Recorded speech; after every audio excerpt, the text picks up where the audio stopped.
Hello hello hello hello dear student, how are you. आप सभी कैसे हैं?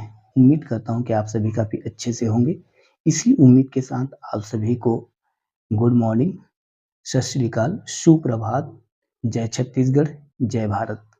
चलिए इसी के साथ हम लोग स्टार्ट करते हैं आज का हमारा मैथमेटिक्स का टॉपिक, अध्याय 1, बहुपद, दैट मीन्स पॉलिनोमियल्स।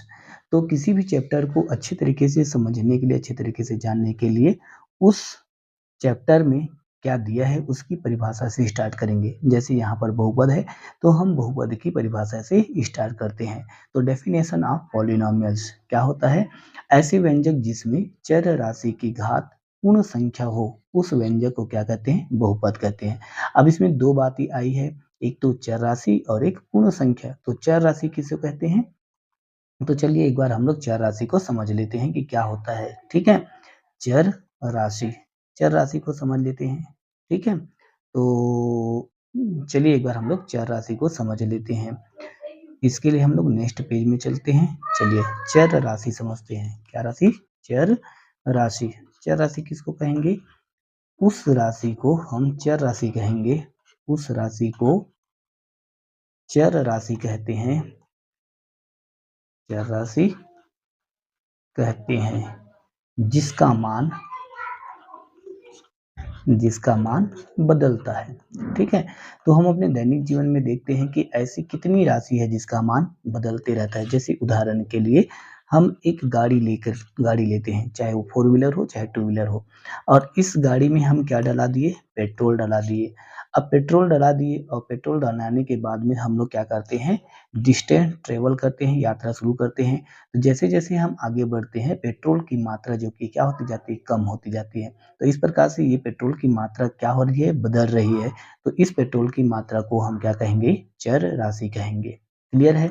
दूसरा, हम लोग चलो फिर गाड़ी में कहीं एक स्थान से दूसरे स्थान की दूरी तय करते हैं। जैसे एक स्थान मान लीजिए आपका बिंदरचुआ है और दूसरा स्थान आपका है परपोड़ी। ठीक है, अब इसके बीच की जो दूरी है वो सपोज कर लेते हैं कितना किलोमीटर है? 5 किलोमीटर है। अब हम गाड़ी से ट्रेवल करते हैं या फिर पैदल चलते हैं या फिर किसी और साधन से जाते हैं।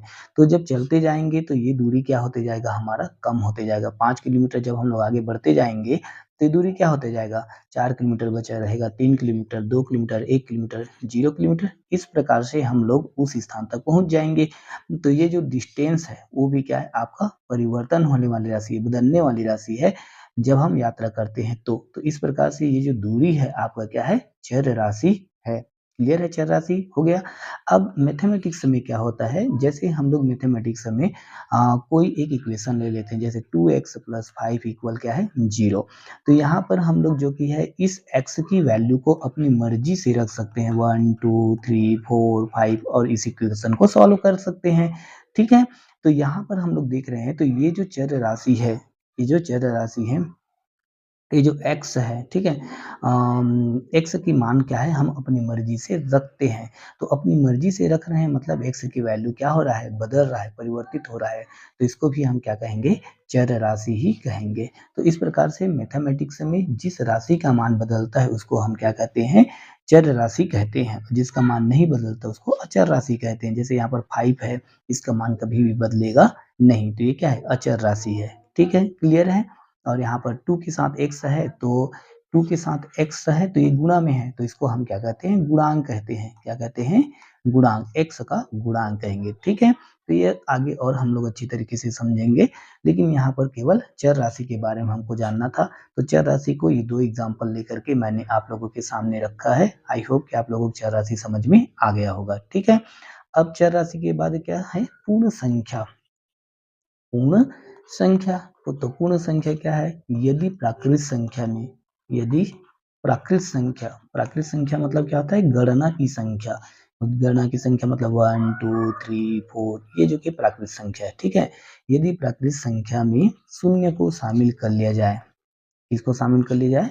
शून्य को शामिल कर लिया जाए, शामिल कर लिया जाए, तो वह तो वह क्या कहलाता है? आपका पूर्ण संख्या कहलाता है। पूर्ण संख्या कहलाता है। ठीक है, पूर्ण संख्या कहलाता है। इस प्रकार से, ठीक है। तो पूर्ण संख्या को W से प्रेजेंट कर देते हैं, तो इसमें क्या है, 0 को शामिल कर लेंगे, 0 1 2 3 4 5 अप टू कंटिन्यू। तो ये क्या हो गया, हमारा पूर्ण संख्या बन गया, ठीक है। तो अब देखते हैं हम लोग अपने बहुपद की परिभाषा में आते हैं। तो बहुपद की परिभाषा में जब हम लोग आते हैं, तो देखिए क्या बोला गया है, चर राशि की जो घात है वो क्या होना चाहिए, पूर्ण संख्या होना चाहिए। अब देखिए यहाँ पर चर राशि मैं समझा चुका हूँ, यहाँ चर राशि है x है, तो यहाँ x की घात कितना है, 2 है, यहाँ x की घात कुछ भी नहीं मतलब क्या है, 1 है, और यहाँ x की घात कुछ भी नहीं मतलब क्या है, 0 है।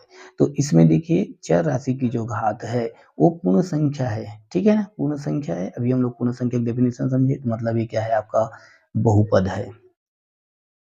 क्लियर है जी। अब इसमें देखो यहाँ पर x की घात कितना है, 1 है, और यहाँ भी x की घात 1 है, लेकिन इसको जब ऊपर ले जाएंगे, इसको और सिंप्लीफाई करेंगे, तो x की पावर -1 हो जाएगा। तो ये क्या पूर्ण संख्या है, नहीं, तो इसका मतलब बहुपद नहीं है, ठीक है। हमको प्रत्येक पद में चेक करना है, इसमें इसमें इसमें ऐसे सब में, ठीक है। अब यहाँ देखते हैं, यहाँ x की घात कितना है, रूट में है, मतलब x की वैल्यू 1/2 है, तो ये तो पूर्ण संख्या नहीं है, इसमें है लेकिन इसमें तो नहीं है। तो कुल मिलाकर के ये तीनों पद में ये जो आपके पास में पूर्ण संख्या होना चाहिए, बहुपद की परिभाषा में चर राशि की घात क्या होना चाहिए, पूर्ण संख्या, लेकिन इसमें शुरू वाले पद में नहीं है।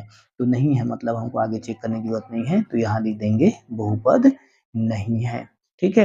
अब इसमें देखो यहाँ तो घात 2 है, लेकिन यहाँ फिर x की घात कितना आ गया, वर्गमूल, वर्गमूल का मान कितना होता है, 1/2। तो इसको हल करेंगे तो x की घात 2 धन 1/x की घात 1/2 हो गया। तो यहाँ पर 1/2 आ रहा है, मतलब ये पूर्ण संख्या नहीं है, मतलब क्या है, ये बहुपद नहीं है, ठीक है। तो इस प्रकार से बहुपद की परिभाषा ये हुआ कि ऐसे व्यंजक जिसमें चर राशि की घात क्या हो, पूर्ण संख्या हो, उसे हम क्या कहते हैं, बहुपद कहते हैं। क्लियर, ये बहुपद की परिभाषा हो गया। चलिए अब हम लोग जो कि है